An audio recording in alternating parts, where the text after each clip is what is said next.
Kenapa hidup kamu terasa hampa, terasa kosong? Pernahkah kamu merasa seperti ada yang hilang dalam hidup kamu?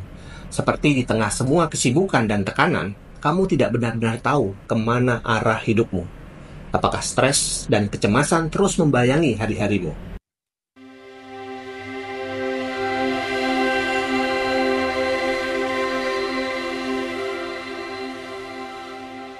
Selamat datang di Pelita Jiwa, tempat kita bersama-sama akan mengeksplorasi dan belajar tentang etika, tatwa, dan kebijaksanaan abadi yang bisa membantu kita menemukan makna hidup yang lebih dalam dan tentunya cara mengatasi stres dan kecemasan yang kita hadapi dalam kehidupan sehari-hari. Sebelum kita mulai, penting saya sampaikan bahwa ajaran etika, tatwa, dan kebijaksanaan yang akan kita bahas di sini bersifat universal, tidak terkait pada agama atau kepercayaan tertentu. Nilai-nilai yang dibahas adalah tentang bagaimana menemukan kebenaran sejati dan kedamaian dalam diri kita yang bisa diterapkan oleh siapapun, dimanapun, dan kapanpun. Di dunia yang penuh dengan gangguan dan tekanan seperti sekarang, kita sering merasa hidup kita terjebak dalam rutinitas yang hampa dan kosong. Tapi, apakah kita benar-benar tahu apa yang hilang? Jawabannya ada dalam kebenaran sejati, atau yang dalam ajaran tatwa kita sebut dengan tatwaning kebenaran, atau kebenaran sejati itu sendiri. Nah, sekarang kita bayangkan hidup kita seperti perjalanan yang sangat panjang. Tatwa adalah peta yang membantu kita menemukan arah yang tepat dan benar.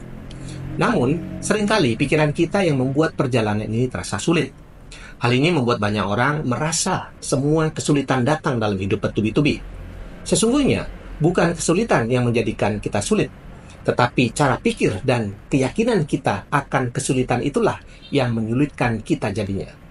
Selain itu, banyak orang ingin berjalan dan meraih apa yang mereka harapkan dan inginkan dengan begitu cepat atau instan. Lalu bagaimana mereka bisa cepat jika mereka tidak mengetahui arah dan tujuan yang jelas? Disinilah teknik NLP atau Neuro Linguistic Programming sangat membantu kita nantinya. NLP mengajarkan kita bahwa pandangan kita terhadap dunia bukanlah kenyataan yang mutlak. Pandangan tersebut bisa kita ubah, atau yang kita kenal dengan istilah reframing dalam teknik NLP. Misalnya, ketika kamu gagal dalam pekerjaan atau hubungan, mungkin kamu berpikir, saya tidak akan pernah berhasil. Tapi dengan menerapkan teknik NLP reframing ini, kita bisa mengubah pola pikir ini menjadi, misalnya, apa yang bisa saya pelajari dari pengalaman ini? Dengan begitu, kita mulai memandang setiap tantangan sebagai kesempatan baru untuk bisa belajar dan bertumbuh. Kemudian jika kita menggunakan sisi lain dari emosi seringkali mendikte bagaimana kita merespon dunia di sekitar kita. Ajaran tatwa mengajarkan bahwa segala sesuatu terhubung, termasuk pikiran kita dan emosi. Tapi pertanyaannya, bagaimana kita bisa mengelola emosi ini dengan bijak, baik, dan benar? Disinilah kecerdasan emosional sangat berperan bagi kehidupan kita. Dengan meningkatkan satu teknik yang namanya self-awareness atau kesadaran diri, kita mulai mengenali emosi kita dan mulai bisa mengendalikannya. Apa teknik yang bisa kita gunakan? Emotional labeling adalah teknik yang sangat efektif untuk bisa membantu kita terhadap masalah-masalah ini.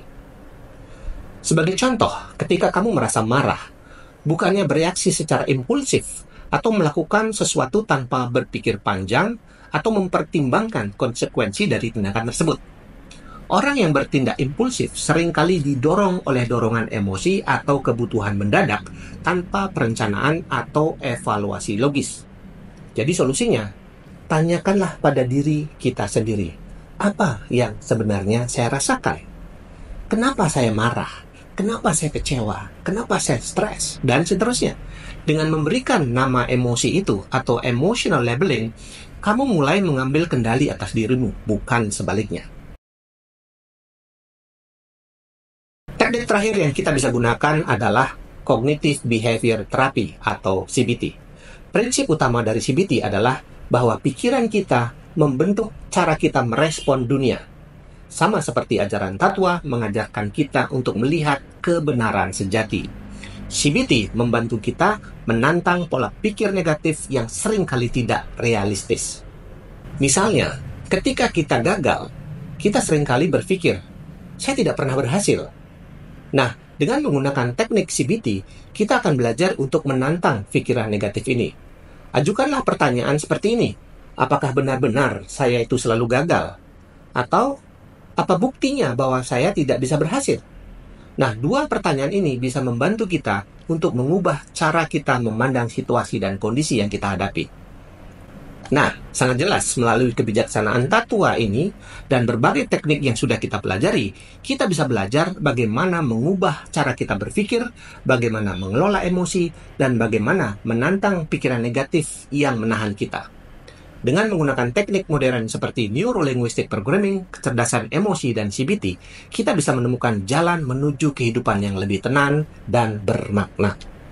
Jika kamu merasa konten ini sangat membantu dan ingin terus belajar tentang bagaimana menjalani hidup yang lebih bermakna, ingat, subscribe ke Pelita Jiwa.